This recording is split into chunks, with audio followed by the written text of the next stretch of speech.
Okay, today we'll be looking at section 3.2 on polynomial functions and their graphs. So the first question is, what is a polynomial function? In section 3.1, we looked at a special type of polynomial function, that being the quadratic function. Here we're going to expand this and look at all polynomial functions of degree n. So here's the generic form for a polynomial function. With this, what you're going to have is n is any non-negative integer. So we're not going to have anything to like the 1/2 power, the 1/3 power. So we're not going to have square roots and cube roots and so forth. The n is going to have to be an integer and it can't be negative. So that's kind of the setup for the polynomials. Each of these a sub n's or a sub n minus 1s are the coefficients. And you have your term over here that doesn't have an x with it is called your constant coefficient or your constant term. And the very first coefficient is going to be your leading coefficient or your leading term. Be sure when you're looking at polynomials that you do put them in descending order by their power. So here's an example of a polynomial function we've got listed here. So a couple things, your 3 here would be your leading coefficient. This whole term would be your leading term. And then the highest power is going to be your degree, which means a 5th degree polynomial. Your constant term is going to be this one that doesn't have an x paired with it, so it's going to be -6.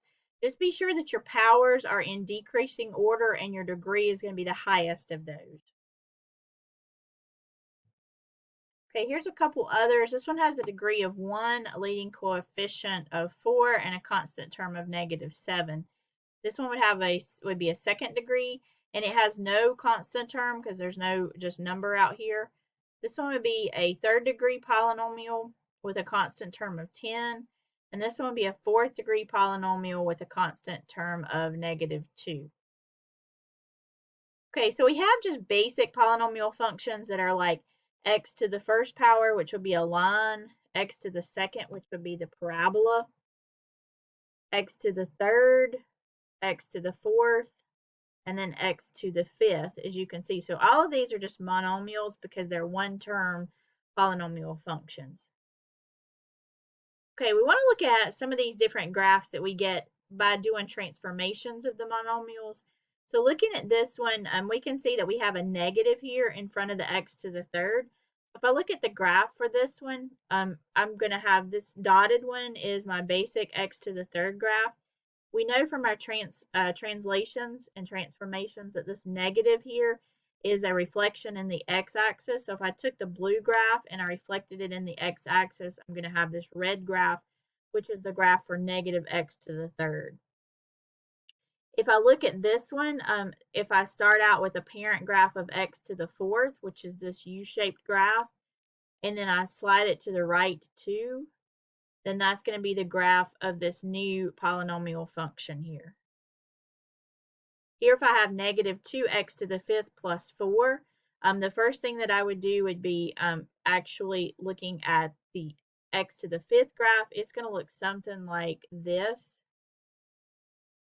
Okay, so then from there, the negative tells me that I would flip it and stretch it because of the 2.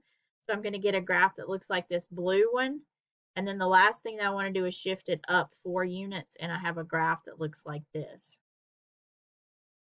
A couple characteristics of polynomials, they have to be continuous functions. So I'm not going to get any breaks in my graph like you see here.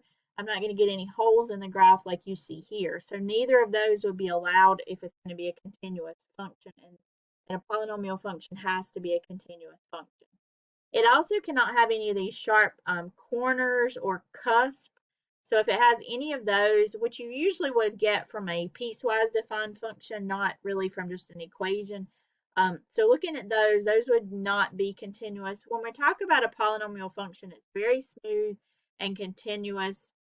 And you can kind of see these 2 examples here of what a polynomial function would look like. Okay, the homework assignments that you're going to have off WebAssign are going to talk about end behavior. So with end behavior, I want to break this down into whether it has a positive or negative leading coefficient and whether its degree is odd or even.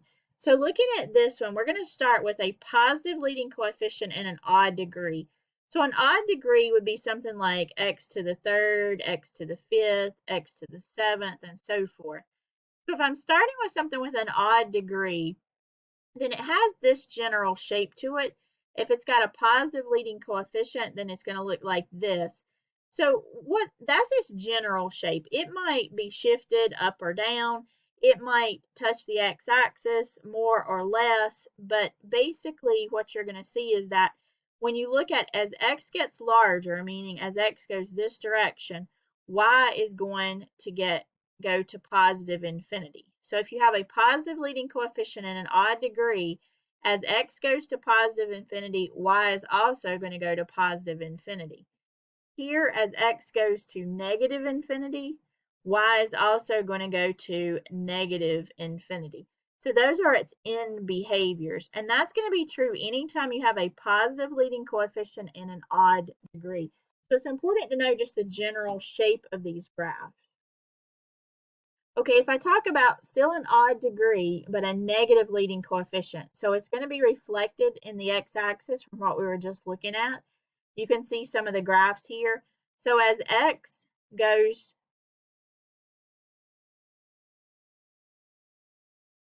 to positive infinity, y is going down to negative infinity. Here, as x goes to negative infinity, y is going to positive infinity. So anytime I have a negative leading coefficient and an odd degree, then they're going to be going in opposite directions. As x goes to infinity, y goes to negative infinity. As x goes to negative infinity, y goes to positive infinity. Okay, moving to even degrees. So if I have an even degree, these are going to be the ones that are kind of U-shaped. And when I say U-shaped, they may not be perfectly U-shaped. They may have some little bumps along the way. But basically what's happening as x goes to infinity, so as x is going this direction, y is going to positive infinity as well. If x goes to negative infinity, y still goes to positive infinity.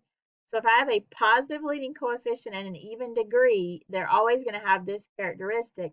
That as x goes to infinity, y goes to infinity. As x goes to negative infinity, y goes to negative infinity. Okay, and then the fourth case, if I'm looking at a negative leading coefficient and an even degree, that's these that are kind of opening downward. So as x gets larger, it goes to positive infinity, the y is going to negative infinity. As x goes to negative infinity, the y is going to negative infinity. So with even degrees, the y's are always going in the same direction. With odd degrees, the y's are going in opposite directions.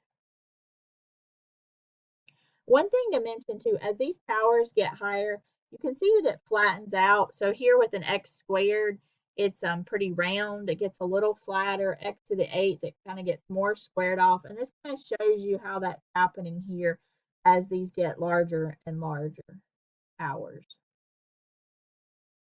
Okay, so this is just a summary chart. So when we're talking about end behavior, as x goes to infinity, which means as x gets very large, the question is, what is y doing? So and you can see based on the degrees and the coefficients, what the behaviors are going to be there. I'm not going to go back through that. Okay, so if we look at one like this, determine the end behavior of this polynomial. So I have a degree of 4, and I have a leading coefficient that is negative. It really doesn't matter the value for this, it just matters the sign. So looking at this, if I have an even degree and a negative leading coefficient, that tells me my graph is looking something like this, which means as x goes to infinity, my y or my function value is going to go to negative infinity. As x goes to negative infinity, my y is also going to go to negative infinity. So this is the actual graph, and you can see that it is behaving as we said it should here. Okay, here's one for you to practice. Okay, on this one, the degree is 5, and so that's an odd degree, and the leading coefficient is positive. So if I have an odd degree and a positive leading coefficient, the shape of my graph is going to look something like this. Again, it may have a few more bumps along the way, depending on the degree, but it's going to have that general shape. So as x goes to positive infinity, the function, or y, is going to go to positive infinity. As x goes to negative infinity, the function is going to go to negative infinity. So this is the actual graph from the calculator, and if you see, it does have those extra bumps that I was talking about, but the general shape is that it's going to negative infinity this direction and positive infinity this direction. Okay, it's important to understand zeros when we talk about graphing polynomials. So if we consider these four statements, these are all equivalent to each other. So if we have a number c and it's a 0 of p, then these other things are going to be true as well. And that is that x equals c is a solution of the equation. P of x equals 0. X minus c is a factor. And c is an x-intercept of the graph of p. So let's say we had this polynomial p of x, and we said that 2 is a 0. So what we know then is that the polynomial evaluated at 2 is going to equal 0. We know that x minus 2 is a factor. And we also know that 2 is an x-intercept.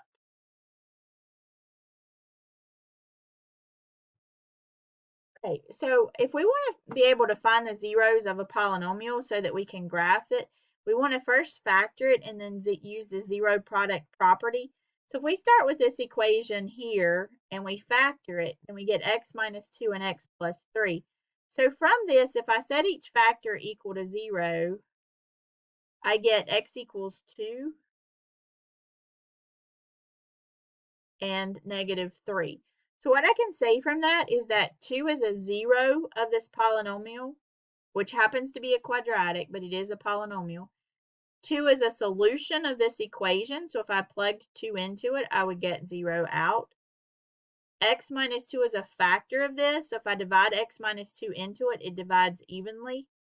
And 2 is an x-intercept, so if I graph this, I would see it crosses the x-axis at 2. And I could say the same things here for negative 3. Negative 3 is a 0. It's a solution of the equation. X plus 3 is a factor. And negative 3 is an x-intercept of the graph. Okay, here's our intermediate value theorem for polynomials. So this is one of the few theorems that we'll look at in this course. The intermediate value theorem says if p is a polynomial function, so implied in the polynomial function definition here is that it's continuous. There's no breaks and there's no holes, and that's really important to understanding this. So if we have a polynomial function and p of a and p of b have opposite signs. Okay, so here's a, this is p of a, so p of a is negative. Here's b, so p of b is positive. So they have opposite signs and it's continuous. Okay, then there has to be at least one value c between a and b for which p of c equals 0. So there has to be, if this is continuous, one side starts negative and ends up positive, or vice versa would work as well, then it has to cross the x-axis somewhere in between there. And so that point that it crosses is c. And that's what the intermediate value theorem tells us, is that if it's a continuous function and the function changes signs over an interval, then there has to be a place in that interval where it's 0. Okay, we're going to look at graphing some of these polynomials, and some of the things we want to take into consideration are finding the zeros, because those are going to be the x-intercepts on our graph. We want to use some test points. You can get these by plugging in values to the equation. You can get it by using the table function on your calculator. We want to consider the end behavior, and then finally put it all together into a smooth curve to represent a polynomial. Okay, so here's one. This is a polynomial that's already factored. So sometimes you'll be given this in like the standard polynomial form. Other times it'll be in its factored form. So here, if we look at this, one thing I want to mention is sometimes it's hard to determine the degree and the leading coefficient when it's in its factored form, but just take these x terms and think about if I were to multiply these together, then what I would get is x to the third, because x times x times x would give me x to the third.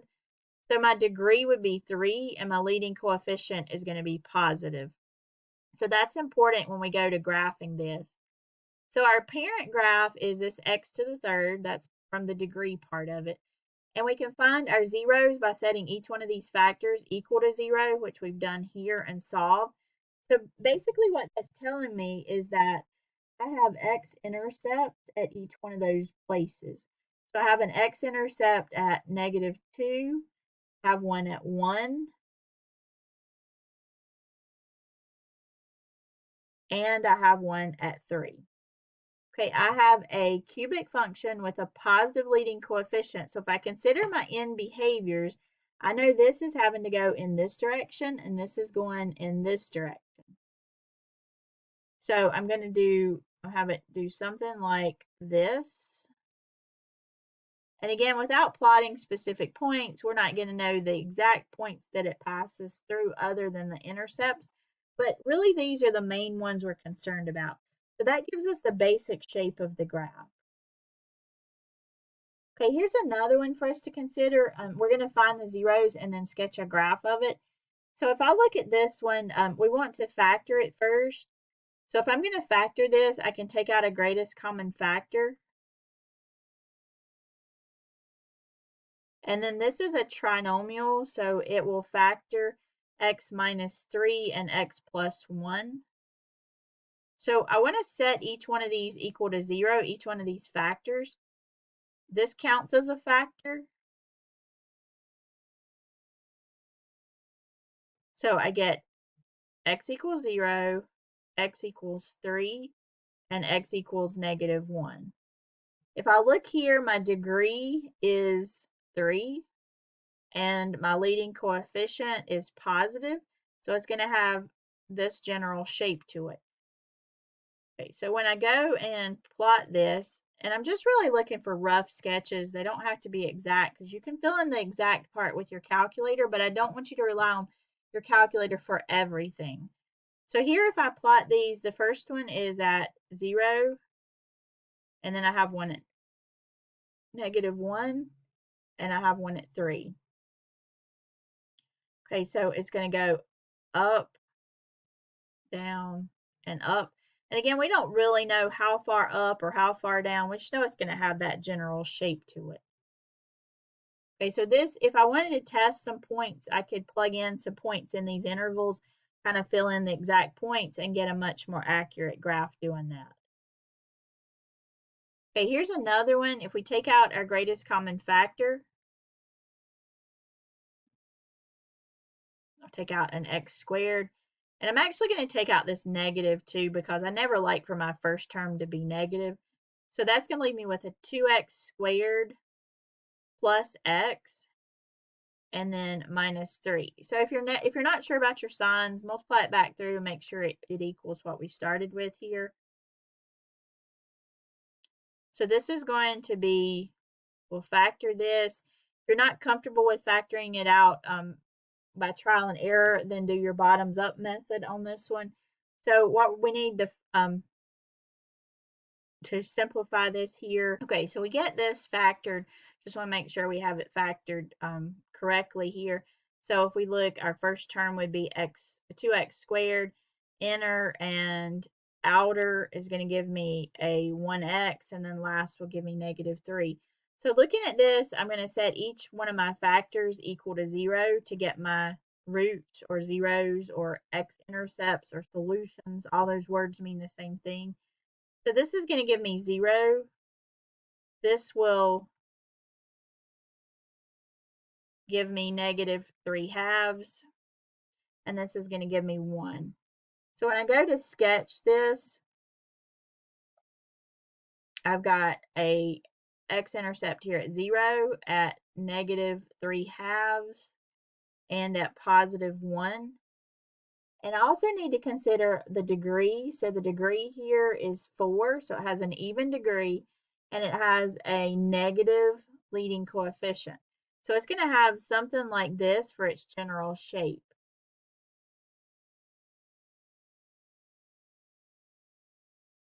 This one's a little bit harder to graph, and we'll talk about why it actually touches here instead of crossing in just a few slides.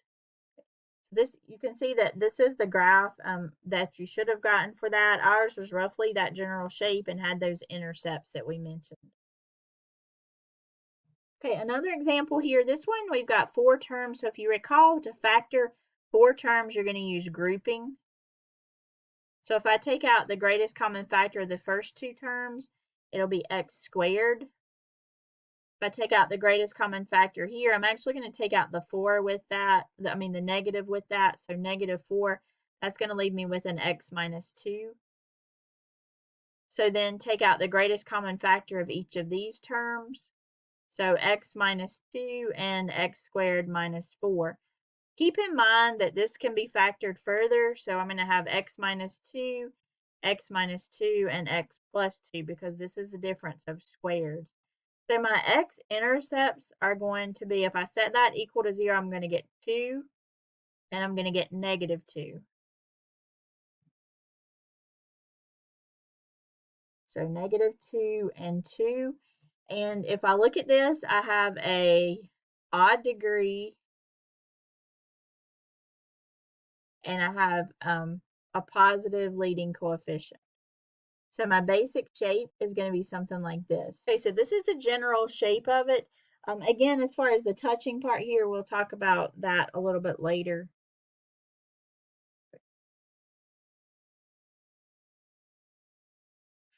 Okay, so the shape of the graph near a 0, that's what I was just referring to. We're going to have to consider the multiplicity of a particular 0. So if we have a multiplicity that's odd, then we're going to have a graph that actually crosses at that 0.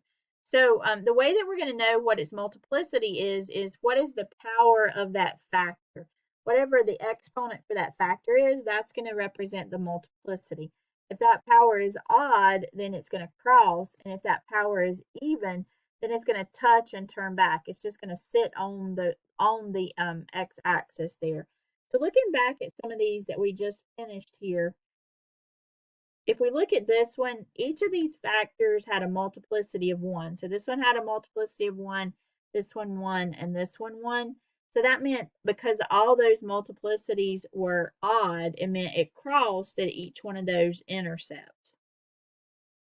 Okay, if I look at this one had a multiplicity of 2, this one had a multiplicity of 1, and this one had a multiplicity of 1.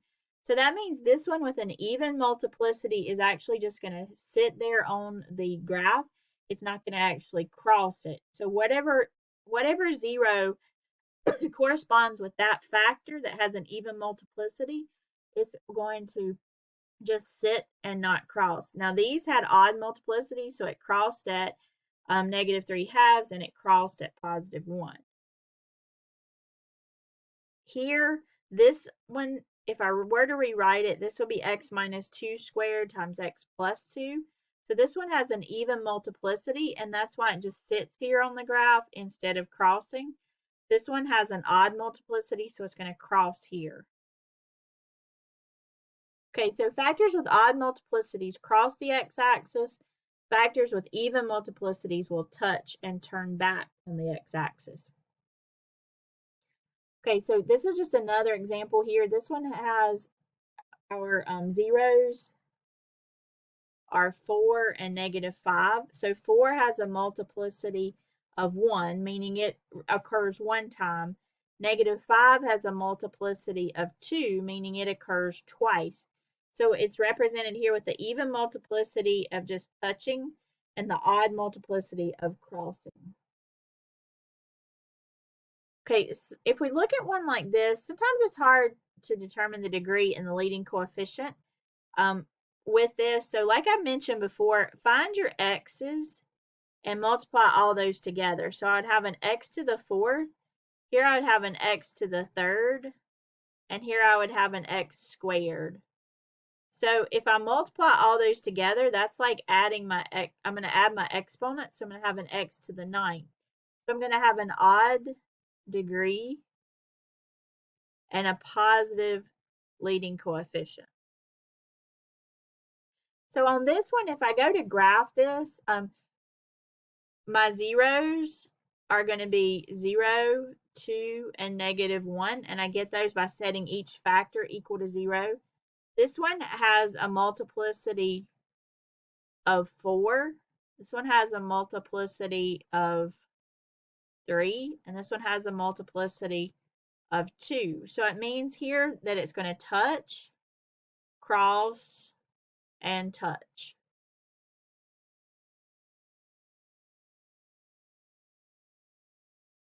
Okay, so we have 0, we have 2, and we have -1.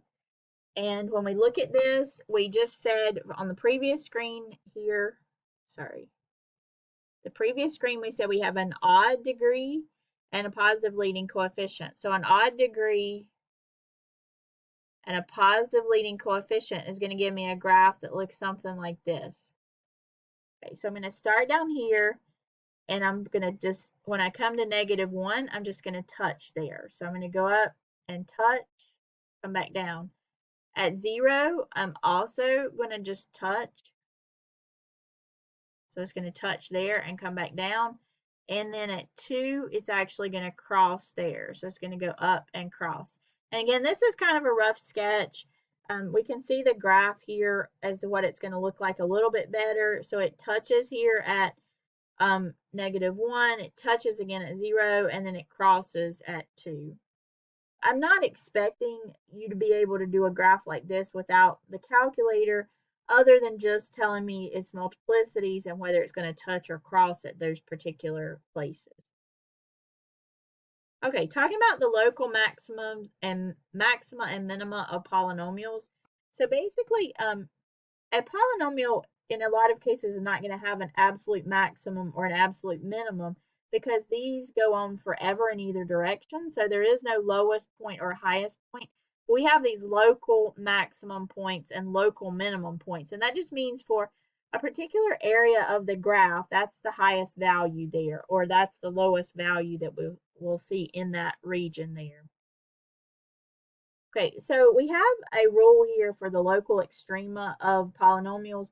Local extrema refer to your maximums and your minimums. So if the polynomial is a polynomial of degree n, then the graph of P has at most n minus 1 local extrema. So whatever the degree is, take 1 from it, and that's the maximum number of minimums and maximums you could have for that particular polynomial. All right, so what that tells us is a polynomial of degree n can have no more than n minus 1 local extrema. So if we look at these examples here, this first one has a degree of 4. So that tells me that at most it could have 3 local extrema. We don't really know if they're maximums or minimums. We just know that at most we could have 3 local extrema. So if we look at the actual graph for that one, this is what it looks like, and it does indeed have 3 local extrema. It has 2 minimums and 1 maximum. Okay, if we look at this one, the degree of this is 5. So it could have n minus 1, which will be 4. So we could have at most 4 local extrema. Doesn't mean it has to have 4. It could have up to 4. So if we look at its graph looks like this. So it does have 1, 2, 3, 4 local extrema there. The last one, if we look at this, it has a degree of 4. So we could have at most 3 local extrema. Okay, so looking at the graph of this one, this is its graph. It only has 1 local minimum, so 1 local extrema. So it said we could have as many as 3, but it doesn't have to have 3. So if we have up to 3, then 1 will still satisfy that requirement there. Okay, that takes us to the end of section 3.2. looking at the graphs of polynomials. Again, reach out to me if you have any questions. Hope you have a great day.